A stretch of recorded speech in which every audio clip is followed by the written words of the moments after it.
Welcome to part 2 of Change Your Energy. This time we're out in Mother Nature and just letting Mother Nature do its thing, do her thing as far as the beauty and everything. And speaking of changing your energy, a lot of times I don't want to come outside because there's people and I don't want people in my space, but then you're out in the public, so it's like, all right, my energy is one of, just shyness basically, and really that's just something that I need to get over because people record stuff all the time, right? So here we are out in this beauty of Mother Nature and just really taking it all in. I had put some notes down a couple days ago because I wanted to share this, especially as we talk about changing your energy.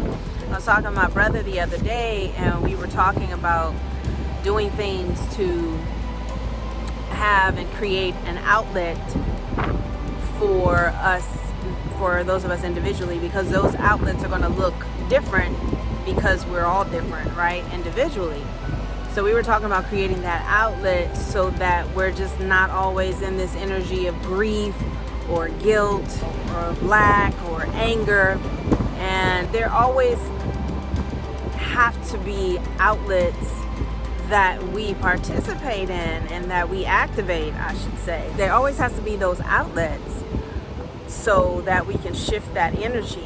So for example, there's a lot of us that are feeling the effects of everything that's going on in this world.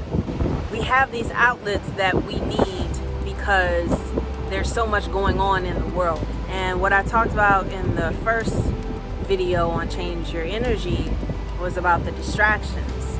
The distractions are there to keep our energy low, to keep our frequency low, and we realize that the distractions are basically there to just harm us and keep us, trapped in this whole box, this matrix where we're just stuck and we're not able to just move. We're not able to take some leaps and some different steps to forge ahead, to elevate, to evolve, to grow, to transcend, to go higher, all of that, y'all. And we shouldn't be afraid to talk about this because the conversations are what are going to help us, or what's going to help us as well. That's why I'm having the conversation with you out here in Mother Nature, because we need these conversations, and we need the conversations to be also used as an outlet for when we get in the energy of sadness, when we get in the energy of anxiety, we get in the energy of misery. And those things happen. They're bound to happen because it's part of the human experiences.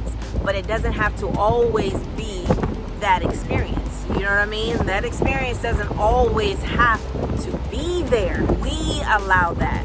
We allow that to happen. And when you think about it too, forgiveness, compassion, self-love, we tend to go opposite of those. We tend to not forgive.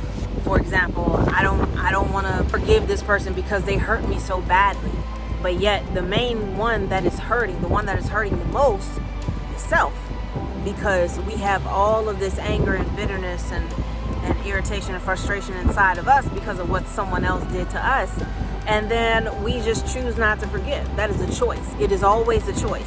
When we say, oh, I can't forgive so-and-so, that is a choice. It's not that you can't, you won't. Compassion. We need to have compassion for others. We don't have compassion for others, or we lack that compassion because we're in the energy of anger, frustration, bitterness, sadness, depression, struggle, suffering. It moves us further and further away from compassion. And the last thing I'm going to speak on is the self-love. Self-love is a really, really big one when we talk about these emotions, because y'all, the emotions is what gets us trapped, and what gets us trapped in this stagnant energy. The emotions really play a big part. When we are practicing self-love, we need to ask ourselves, am I really practicing, am I really partaking in this whole self-love experience? Because I can guarantee if you're feeling bad about yourself, if you're not liking yourself for whatever reason, or you beat yourself up because of X, Y, and Z, then there's more work to be done from within as far as loving on yourself more and treating yourself with kindness. So think about these things because they're very, very important. Self-love is a choice. We choose to love ourselves or we choose to dislike ourselves. And we need to make sure that we are focusing on loving ourselves more, y'all. There's nothing wrong with that. For some reason, we feel that we're not deserving. We feel that we're not worthy of self-love. But you are worthy of it, because why are you put here? See, this is what I mean as far as changing that energy. That energy really needs to shift. You change your energy, then you change your life. It is a whole lifestyle change, and it's not just overnight. It's a process. You progress as you continue to reflect on the things that you know you need to change about your lifestyle. Don't let the emotions, the roller coaster, up and down phases of these emotions keep you in an energy that is not benefiting you. Your energy is very, very key. So there's always this talk about self-love, and we really need to connect with the love of our soul, that soul type of love. And it's not something that we just toss around, and say, oh yeah, I love myself. No, with every fiber in your being, feel yourself being worthy of love, feel yourself being deserving of love. And I will tell you all from experience, when I put out the love and light, and that's what I was basically doing today out here in nature, which felt really good. When I put out that love and light to the world, to everyone, it does something to me where I am feeling more and more deserving, more and more worthy of love from within. It is so vital for changing your energy. You gotta get through these emotions. You cannot stay stuck in the roller coaster of emotions.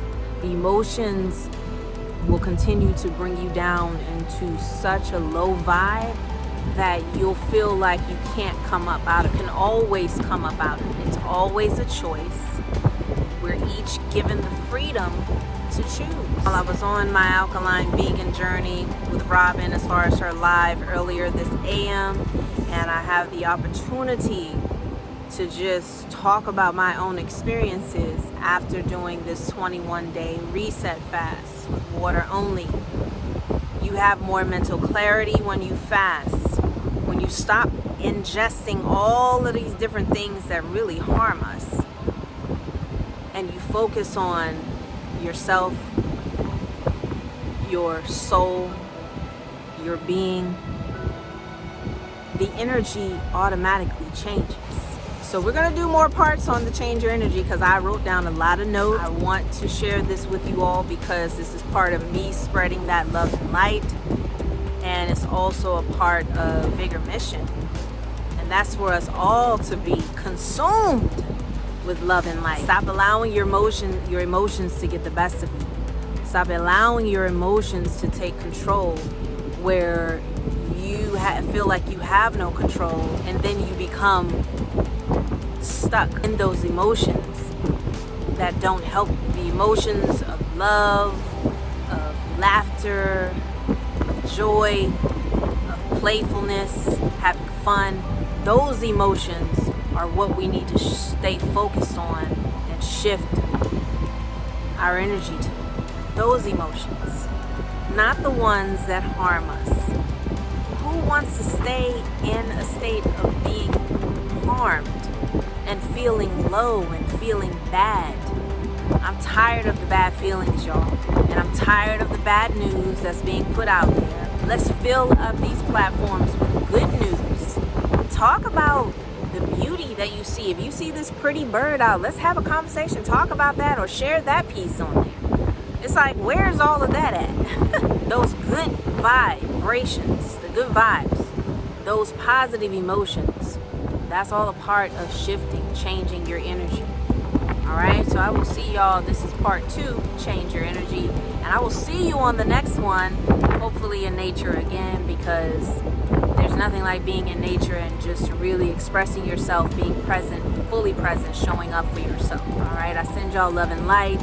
Until next time, enjoy your day and keep on staying positive. I will see you on the other side of help. From my heart to yours. Mwah.